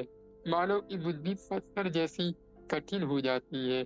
मानव बुद्धि से काम सुख का विचार करता है, काम सुख का संकल्प करने से हृदय पत्थर जैसा हो जाता है। इसलिए काम जैसे सुखों का आप विचार न कीजिए, मेरे पास गाड़ी हो, बंगला हो, स्त्री हो, बढ़िया ये हो वो हो, ये सब न कीजिए भाई, हृदय पत्थर हो जाएगा। और पत्थर हृदय में भगवान नहीं आते। जब आप अपने हृदय में पत्थर ही रख लीजिएगा तो भगवान कहेंगे भाई चलो किसी और के पास चलो। तो पत्थर जैसा कठिन हो जाता है, जिसमें काम सुख का संकल्प होता रहता है। काम सुख मतलब एक ही पर्टिकुलर किसी विषय को लेकर नहीं है। काम सुख बहुत प्रकार की हो सकती है, ये हो जाए वो हो जाए, सब कामनाओं का संकल्प विकल्प ही काम सुख में आता है। तो पत्थर जैसा कठिन हो जाता है। भगवान की सेवा पूजा में आंख में आंसू क्यों नहीं आते? भगवान के नाम कीर्तन मानव करता है तो क्यों नहीं हृदय पिघलता? हृदय पत्थर की जैसा कठिन हो जाता है। यानी आप काम सुख का इतना संकल्प विकल्प कर लेते हैं तो बहुत पत्थर जैसा हो जाता है। तभी तो हमें रोना नहीं आता। और पूज्य श्री उड़िया बाबा ने पीछे कहा था कि भगवान के सामने 1 घंटा बैठ कर रोइए, यह 2 मिनट रोना आता ही नहीं। वृंदावन को याद करके, राधा माधव को याद करके, प्रभु का नाम याद करके रोना आता ही नहीं कि भाई मेरे ऊपर इतनी कृपा, मैं जाने अनजाने में प्रभु का नाम लेता हूँ, हमें रोना नहीं आता है। खैर, आदेश। तो काम सुख का चिंतन करने से हमारा जो हृदय है वो पत्थर के जैसा हो जाता है। संत चरण रज, भागवत चरण रज, भगवत चरण रज वासना का विनाश करने की शक्ति रखते हैं। राम जी के चरण रज का स्पर्श हुआ, माता अहिल्या जी का उद्धार हुआ। माता अहिल्या जी की जय हो, श्री रामचंद्र सरकार की जय हो। अब हम आगे बढ़ते हैं। अहिल्या जी का उद्धार करने के बाद प्रभु श्री रामचंद्र और लक्ष्मण जी विश्वामित्र जी के साथ जनकपुरी आए हैं। जनकपुरी के बाहर एक अम्बा बाड़ी यानी अमराई है, वहाँ राम लक्ष्मण विश्वामित्र जी विराजमान होते हैं। राजा जनक ने सुना है कि विश्वामित्र जी आए हैं। जनक महाराज दौड़ते हुए गए, विश्वामित्र जी की पूजा की, कुशल समाचार पूछा। विश्वामित्र जी के साथ राम लक्ष्मण विराजमान है। जनक महाराज राम का दर्शन करते हैं और उनको बहुत आनंद होता है। एक बार कहिए, श्री सीताराम सरकार की जय हो। जय हो। आज हमने ये सुना कि हम काम सुखों का संकल्प विकल्प न करें, इससे हमारा हृदय पत्थर की जैसा हो जाएगा। हमें तो संतों और भक्तों के चरण रज में रहना है। चरण रज यानी क्या? उन्होंने जो बता दिया उसको हम फॉलो करें, उसको अपनाने का प्रयास करें, इससे हमारा हृदय बहुत शुद्ध होगा। पूज्य राधा बाबा ने तो हमने पीछे सुनाई है, 2 संदेश देते हुए कहा था कि भाई देखो, पहला भगवान से कहो कि हे प्रभु मेरा नाम में प्रीति हो जाए। तो उन्होंने कहा भगवान और कोई प्रार्थना भले न सुने, भगवान और कोई प्रार्थना भले न माने, लेकिन जो नाम जप के लिए भगवान से प्रार्थना करता है प्रभु पक्का सुनते हैं। और दूसरा, जिन संत भगवान को, गुरुजन को आप फॉलो करते हो, मानते हो, उन्हें थोड़ी थोड़ी देर में याद करके उनके चरणों पर अपना मस्तक रखिए और उन्हें बार बार फील करने का प्रयास कीजिए कि मेरे गुरुदेव भगवान मेरे बगल में है। तो इससे आपका अंतःकरण बहुत जल्दी शुद्ध होगा। ऐसा आप 1 हफ्ता करके देख लीजिए, आपको न रोना आए तो मैं कह रहा हूँ, पूज्य राधा बाबा की बात है, आपको पक्का रोना आएगा भगवान के लिए। बस इतना कीजिए कि भगवान से नाम के लिए प्रार्थना कीजिए और संत भगवान को याद कीजिए। और हमने कल पूज्य राधा बाबा की एक प्रार्थना की चर्चा की थी, वो आप लोग नोट कर सकते हैं। पूज्य राधा बाबा ने कहा कि ज्यादा नहीं, आपके पास समय नहीं है ना, तो आप 3 घंटे में 3 बार ये लाइन कहिए कि हे नाथ, मैं अपनी शक्ति से आपको प्राप्त नहीं कर सकता, आप अपनी अपरिसीम अहेतु की कृपा से मुझे संभाल लीजिए, मैं आपकी शरण में हूँ। बस इतना कहना है, इतने से प्रभु आपको संभाल लेंगे। पूज्य राधा बाबा ने ये अपने परिकरों को बताया था। ये 3 घंटे में ज्यादा नहीं कहना है, 3 बार बस। YouTube पर अपलोड होगा, आप लोग जाकर के लिख लीजिएगा और फिर आपको ये 3 बार कर लेना है 3 घंटे में, ज्यादा नहीं, भाव में बैठ करके कि हे मेरे नाथ, मैं अपनी शक्ति से आपको प्राप्त नहीं कर सकता, आप अपनी अपरिसीम अहेतु की कृपा से मुझे संभाल लीजिए, मैं आपकी शरण में हूँ, बस और कुछ नहीं कहना है। तो आज हम भागवत जी को भी यहाँ पर विश्राम देते हैं। अब शशांक भैया का प्रश्न क्या था, एक बार भैया आप दोबारा से लिख दो तो फिर वो दिख जाए, क्योंकि फिर वो बहुत आगे जा चुका होगा। जी, कल राधेश्याम भैया निद्रा देवी के प्रभाव को कम करने के विषय में चर्चा करनी थी। हाँ, देखिए, निद्रा देवी के प्रभाव को कम करने का पहली बात तो हमने पीछे पूज्य उड़िया बाबा के सत्संग में सुना था कि आप जहाँ बैठे हैं, जैसे भी जहाँ बैठे हैं, एकदम चैतन्य होकर बैठिए। और मेरी आपसे प्रार्थना है कि सत्संग शुरू हो उसके पूर्व आप 15 मिनट 10 मिनट पहले अपने आसन पर, बिस्तर पर, जैसे भी हो, हाथ पैर धो के 15-20 मिनट पहले उठिए। ठीक है, ये मैं आपको बता रहा हूँ, क्योंकि अभी के टाइम पे नींद आती है ना आपको, तो इसके लिए बता रहा हूँ कि आप 10-15 मिनट पूर्व उठ करके बैठ जाइए और भगवान के नाम का थोड़ी देर कीर्तन कीजिए। और कीर्तन ऐसे कीजिए ताली बजा बजा के। अब बहुत सारे लोग होंगे तो धीरे धीरे अपने हाथों को, यानी आपका शरीर का पूरा मूवमेंट हो, ये करते हुए कीजिए। तो इससे आपका मन जो है थोड़ा सा चैतन्य हो जाएगा, आपकी वाणी थोड़ी सी चंचल हो जाएगी। तो जानते हैं आपको नींद कब आता है, जब आपकी सारी चीजें पूरी तरह स्थिर हो जाती है, जीभा बंद हो जाए, सर हिलना बंद हो जाए, शरीर पूरा स्थिर हो जाए, तब हमें आता है नींद। इसीलिए आप लोगों ने बहुत लोगों को देखा होगा कि वे चाय पीते हैं, वे कुछ खाते रहते हैं, तो इससे हमारा मुंह चलता रहता है, तो नींद नहीं आता।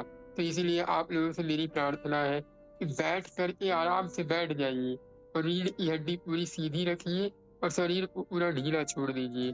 कंधे से पूरी शरीर ढीली हो और रीढ़ की हड्डी पूरी सीधी हो। ये पूज्य उड़िया बाबा की बात बता रहा हूँ, मैं अपनी नहीं बता रहा हूँ। तो बढ़िया एकदम अपना बैठ जाइए। और एक और ऑप्शन है, वज्रासन किसको किसको बैठने आता है। जैसे यहाँ पर प्रभु श्री रामचंद्र जी की डीपी लगी हुई है, तनु मंगल दीदी की डीपी में उन्होंने एक पैर ऐसे मोड़ा हुआ है ना, जो पूरा मतलब पीछे की तरफ किया हुआ है, वैसे करके आप बैठ करके सत्संग सुनिए, तो उससे भी आपको नींद नहीं आएगी। ये चीज दो ऑप्शन आप कीजिए, तो आपकी निद्रा कम होती जाएगी धीरे धीरे। और मेरी प्रार्थना है आप लोग सत्संग के 10-15 मिनट पूर्व उठ करके भगवान के नाम का, भगवान के रूप का ध्यान करके थोड़ा बहुत प्रभु मुझ पर कृपा कीजिए, ये सब आप लोग करना सीखिए। कुछ लोगों को मैंने देखा है कि सत्संग शुरू हो जाता है, स्तुति शुरू हो जाती है, तब आप लोग आते हैं। भाई आप भी शामिल होइए, क्योंकि समस्त देवतागण, समस्त ठाकुर जी हमारी जब आते हैं तो आपको देखते हैं। ऐसा थोड़ी है कि हम आपको नहीं देख पा रहे हैं ना, लेकिन हमारे ठाकुर जी तो आपको देख रहे हैं ना, तो वो देखते हैं, अरे ये तो सोया हुआ है, अभी स्तुति शुरू हो गई, अभी तक ये गूगल मीट में ज्वाइन नहीं हुआ, ठीक है इसकी खबर लेते हैं। तो ये आप समझिए, आपके अंदर एक उत्साह होना चाहिए, जोश होना चाहिए कि भाई मुझे सुबह उठ करके 15 मिनट पहले ही एक्टिव होकर बैठ जाना है। बढ़िया ताली वाली बजा करके खूब जैसे भी नाच के नाच वाच लिया करिए। मैं नाचने वचने आता हूँ ठाकुर जी के लिए, तो ना सारी नींद ऊद गायब हो जाएगी। थोड़ा देर पानी वानी पी के बैठ जाया करिए, एकदम देखिए पूरी नींद गायब हुई। और जब बैठिए तो वज्रासन में बैठिए, पूरी रीढ़ की हड्डी सीधी रखिए और सारे शरीर को ढीला छोड़ दीजिए और नाम जप करते रहिए। धीरे धीरे उपांशु में राम राम राम, राधे श्याम, ये आप करते रहिए। और दूसरा, गुरुदेव भगवान को थोड़ी थोड़ी देर में याद करते रहा करिए, प्रणाम कीजिए। तो ये आपको समझ में आ गया कि इससे निद्रा आपकी कम हो जाएगी। तो साग भैया मेरी आवाज आ रही है? थोड़ी देर पूर्व उठ करके और नाम कीर्तन कर लिया करिए, प्रभु का ध्यान कर लिया करिए और वज्रासन में बैठ जाया करिए, थोड़ा बहुत चल फिर लिया करिए, इससे आपकी नींद थोड़ी बहुत कम हो जाएगी। ये मैं अपना जो है वो बता रहा हूँ। मैं तो आप लोगों के जैसा तो नहीं हूँ, खैर मेरे शरीर की स्थिति क्या ही आप जानेंगे। आप बस इतना समझिए कि बस भगवान का आप नाम जप कीजिए, ये सब बेकार की बातें हैं। मेरी जो है, मेरा तो क्या ही है, मेरा कुछ सुनने लायक नहीं है। तो हमने इतना समझ लिया कि आज मुझे एक पॉइंट ये बड़ी अच्छी लगी कि काम सुख का चिंतन करने से आपका हृदय पत्थर की जैसा हो जाएगा। इसीलिए हमें पूज्य राधा बाबा की बात को पूरी तरह फॉलो करना है। मैं तो यही कहूँगा कि आप लोग थोड़ी थोड़ी देर में प्रभु से कहिए कि प्रभु नाम में प्रीति हो जाए। और संत भगवान को जिन्हें आप बहुत प्यार करते हो, जिन्हें आप बहुत मानते हो, उन्हें याद करके उनके चरणों में जाकर दंडवत होकर कि जय हो प्रभु करके बस इतना करके चले आइए। ये आप खुली आंख से भी बंद आंख से भी कर सकते हैं। कर अब हम 2 मिनट नाम कीर्तन करके फिर आगे जयकारा करके आगे बढ़ते हैं। किसी को कोई डाउट हो तो आप लोग जरूर बताइएगा। क्या ये नींद वाली बात समझ में नहीं आई? आधे शाम नहीं भैया आ गई। समझ में आ गई? भैया हाँ आगे जी। समझ। जी बहुत सुंदर। क्योंकि मैंने पूरा प्रयास किया जो मैंने पूज्य उड़िया बाबा के सत्संग में सुना था वो। और हाँ, अगर आप कभी एकांत में बैठे हो, हमारी सत्संग में नहीं आना है, तो आप पद गा रहे हो, नाम जप कर रहे हो, तो बाबा ने कहा माला रखो, माला साइड में करो। नींद आ रही ना, माला साइड में रख दो। नियम भले ना पूरा हुआ हो, रखो उसको। पहले 2 मिनट बैठ के एकदम ताली बजा बजा के जोर जोर से सीताराम राधे श्याम करिए 2 मिनट। उसके बाद फिर माला उठाइए, फिर नाम ये, फिर नींद आए, फिर माला रखिए, फिर सीताराम राधे श्याम कीजिए। माने मन को छोड़िए मत। ना हो पद गाइए, जोई जोई प्यारो करे सोई मोहि भावे, दो चकोर दो चंद्रमा, पद गाइए। बहुत सारे ऐसे पद हैं जिनको आप गाइए, लेकिन छोड़िए मत। अगर पद में नींद आ रहा, कीर्तन कीजिए, कीर्तन में आना नाम कीजिए। ऐसा पूज्य केली कुंज वाले बाबा भी कहते हैं, और हमने पूज्य उड़िया बाबा का भी सुना था पीछे। तो ये आप लोग ध्यान दीजिए, इससे आपको ज्यादा लाभ मिलेगा। मन को छोड़िए मत, मौका मत दीजिए कि भाई नींद आ रहा है अब हम क्या करें। टेंशन नहीं लेना चाहिए। ये चीज हमने समझ लिया। जी हंसा दीदी राधे श्याम, आप 2 मिनट भगवान का नाम कीर्तन कर लीजिए। जी भैया, राधे श्याम। श्री राम जय राम जय जय राम, श्री राम जय राम जय जय राम, श्री राम जय राम जय जय राम, श्री राम जय राम जय जय राम, श्री राम जय राम जय जय राम, श्री राम जय राम जय जय राम, श्री राम जय राम जय जय राम, श्री राम जय राम जय जय राम, श्री राम जय राम जय जय राम, श्री राम जय राम जय जय राम, श्री राम जय राम जय जय राम, श्री राम जय राम जय जय राम, श्री राम जय राम जय जय राम, श्री राम जय राम जय जय राम, श्री राम जय राम जय जय राम, श्री राम जय राम जय जय राम, श्री राम जय राम जय जय राम, श्री राम जय राम जय जय राम, श्री राम। राधे श्याम जी। मेरी एक और प्रार्थना है कि शुरुआत का मत मिस कीजिए। मैं जो कह रहा हूँ इस पर आप लोग ध्यान दीजिएगा, किस भाव में कह रहा हूँ। ये मैं इसलिए नहीं कह रहा हूँ, आप लोग पूरा शुरू से बने रहिए। इसलिए कह रहा हूँ कि जो भी संत जन भक्त जन आएंगे, क्योंकि मैं तो जैसा ही भाव रखता हूँ कि ये सब संतों और भक्तों की कृपा से हो रहा है, और वे ही सुनने के लिए आते हैं। उसमें उन्होंने मुझे भी थोड़ा सा अवसर दे दिया है कि चल भाई तू भी बोल ले, क्योंकि बोलने की बहुत वासना है, तो हम भी बोल लेते हैं। और लास्ट में जब सारे संत जन भक्त जन का जयकारा हो रहा हो, तो उसमें आप भी शामिल हो जाइए, तो सब लोग आपको भी देख लेंगे, अच्छा ये भी जय बोल रहा है, तो खूब अच्छे से जय करके तब जाया करिए। अब जैसे आपने इतना देर समय दिया, 2 मिनट 5 मिनट और दे दिया करिए। चलिए हम लोग भाव से अपने प्रभु का जयकारा कर। श्री सीताराम सरकार की जय हो, श्री राधे श्याम सरकार की जय हो, जय हो, श्री लक्ष्मी नारायण सरकार की जय हो, जय हो, जय हो। उमापति महादेव की जय हो। जय हो। श्री हनुमत लाल जी महाराज की जय हो। जय हो। गोविंद गोपाल की जय हो। जय हो। राधा रमण लाल की जय हो। जय हो। बांके बिहारी लाल की जय हो। जय हो। राधा वल्लभ लाल की जय हो। जय हो। राधा गोविंद देव की जय हो। अवध बिहारी लाल की जय हो। समस्त संसारी भक्तों की जय हो। गौ जय हो। माता की जय हो। जय हो। सदगुरुदेव भगवान की जय हो। जय हो। राधा वल्लभ श्री हरिवंश। राधा वल्लभ श्री हरिवंश। कुंज बिहारी श्री हरिदास। कुंज बिहारी श्री हरिदास। निताई गौर हरि बोल। निताई गौर हरि बोल। नमः पार्वती पते हर हर हर महादेव। जय जय श्री सीताराम, जय जय श्री राधे श्याम। सीताराम जय जय राधे। आगे के लिए आप लोगों राधे से श्याम, राधे श्याम। आगे चाहता हूँ आप लोग विनय जी में मिलने का प्रयास करेंगे। बिना पत्रिका जी में। जय जय श्री राधे, जय जय श्री सीताराम। प्रणाम।